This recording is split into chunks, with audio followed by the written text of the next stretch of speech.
Olá, muito bom dia, graça e a paz do nosso Senhor e Salvador Jesus. Vamos ao nosso devocional diário nesta segunda-feira, uma palavra de Deus para iniciarmos a nossa semana conforme nós chamamos de dias úteis aqui na Terra. Eu gosto de lembrar, para mim mesmo, toda segunda-feira, que quando nós estamos diante do Senhor, cumprindo os planos e propósitos dele, na verdade, todos os dias são úteis. Então essa dinâmica de segunda a sexta ser dia útil, na verdade, isso é coisa humana. Eu e você que cremos no Senhor, devemos compreender que hoje é um belo dia para manifestar a nossa fé. E para isso eu quero compartilhar um texto da palavra de Deus, um episódio que Jesus Cristo experienciou aqui na Terra, foi participante e também foi a razão deste episódio estar acontecendo. Veja o que está escrito no Evangelho conforme escreveu João, no capítulo 4, versículo 46. Jesus foi outra vez a Caná da Galileia, onde tinha transformado água em vinho. E ali, um oficial do rei, cujo filho estava doente em Cafarnaum, quando ouviu dizer que Jesus tinha vindo da Judéia para a Galileia, foi até ele e pediu-lhe que fosse curar o seu filho que estava morrendo. Então Jesus lhe disse: "Se vocês não virem sinais e prodígios, de modo nenhum crerão." Jesus afirma, exclama isso.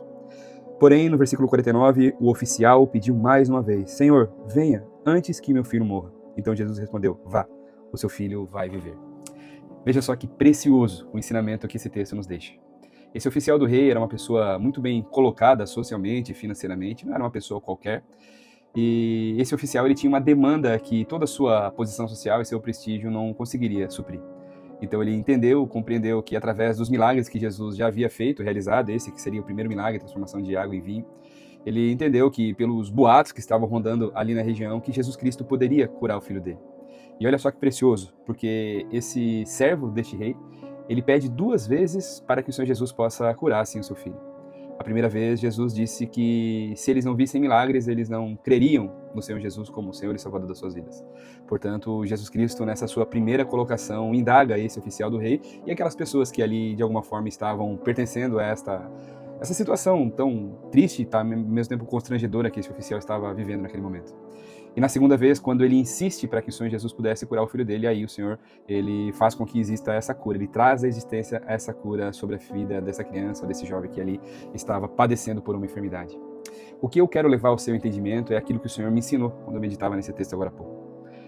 A primeira indagação que o Senhor Jesus faz em relação à cura desse jovem, dessa criança, desse menino que é filho desse oficial do rei, fala sobre a provação que o Senhor ele vai por tantas vezes nos submeter quando assim nós necessitarmos de um milagre, necessitarmos de alguma questão que somente o Senhor pode fazer nas nossas vidas.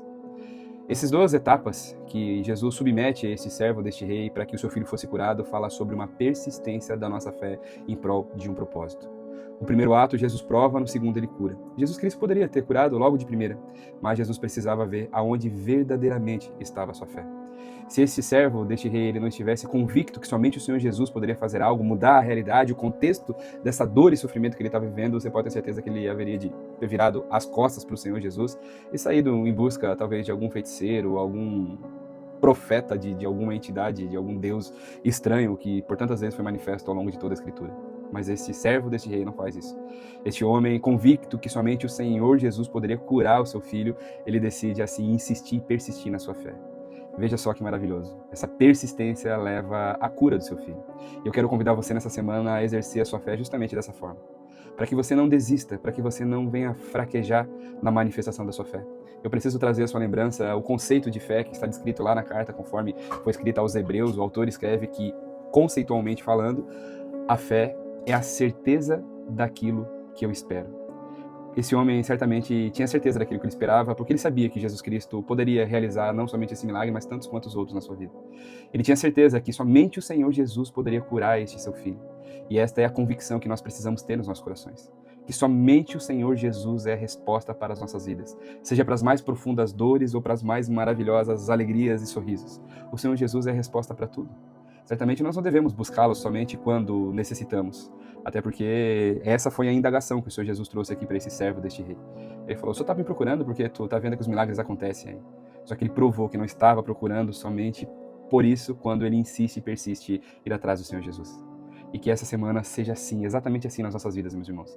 Que nós possamos nos achegar ao Senhor, não somente por causa de milagre, mas pela persistência de estarmos compreendendo que sem Ele nada somos, nada podemos fazer, sem Ele nós não respiramos, não vivemos, nem sequer nós existiríamos. Então, nós precisamos manifestar assertivamente a nossa fé. Lembre-se, a fé é a certeza daquilo que eu espero. Vamos orar? Pai, no poderoso e santo nome do Teu Filho amado Jesus, nesta manhã nós estamos aqui, Senhor. Nessa segunda-feira, diante da Tua presença, o Senhor permitiu que falássemos sobre persistir na fé, Senhor. Sobre não desistirmos nas primeiras intempéries, nos primeiros nãos que possivelmente recebemos, Senhor. Que em nome do Senhor Jesus, o Senhor use, Pai amado, cada uma das etapas até que chegue o nosso milagre para edificar nossa fé. Nós queremos nos submeter assim ao Senhor. Nós queremos ter essa compreensão que a fé, Senhor, é a certeza daquilo que eu espero, a convicção daquilo que eu não vejo ainda. Que nós, essa semana, possamos trazer à existência aquilo que não existe através da fé única e exclusiva no Senhor, Pai. Nos ensine a sermos resilientes, Pai. Nos ensine, Pai, a deixar qualquer leviandade de fora, Senhor, qualquer desejo, de alguma forma, soberbo nos nossos corações. Nos livre, Senhor, de toda cilada que os nossos próprios pensamentos e os nossos corações possam gerar, mas que isso tudo vire, Senhor, em nome do Senhor Jesus, energia vital para que nós possamos, assim, dedicar a nossa fé única e exclusiva no Senhor. Em nome do Senhor Jesus, esta é a nossa oração nessa manhã, Pai. Amém. Amém, queridos irmãos? Que Deus abençoe poderosamente a sua semana. Persista, não desista, permaneça crendo que o Senhor Jesus, Ele há de realizar o milagre que você tanto tem esperado. Que Deus abençoe sua vida.